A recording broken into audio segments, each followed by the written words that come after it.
چوری کرنے والا مرد اور چوری کرنے والی عورت، ان کا ایک ایک ہاتھ کاٹ دو، یہ ان کے کرتوتوں کی سزا اور اللہ کی طرف سے عبرت کے طور پر ہے، اور اللہ زبردست ہے، صاحب حکمت ہے۔ پھر جو شخص گناہ کے بعد توبہ کر لے اور نیکوکار ہو جائے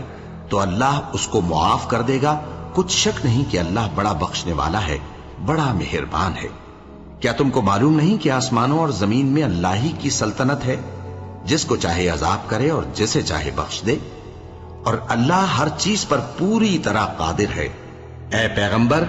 جو لوگ کفر میں جلدی کرتے ہیں، کچھ تو ان لوگوں میں سے وہ ہیں جو منہ سے کہتے ہیں کہ ہم مومن ہیں لیکن ان کے دل مومن نہیں ہیں، اور کچھ ان میں سے جو یہودی ہیں، ان کی وجہ سے غمناک نہ ہونا۔ یہ لوگ جھوٹی باتیں بنانے کے لیے جاسوسی کرتے پھرتے ہیں، اور ان دوسرے لوگوں کے لیے جاسوس بنے ہیں جو ابھی تمہارے پاس نہیں آئے۔ باتوں کو ان کے مقامات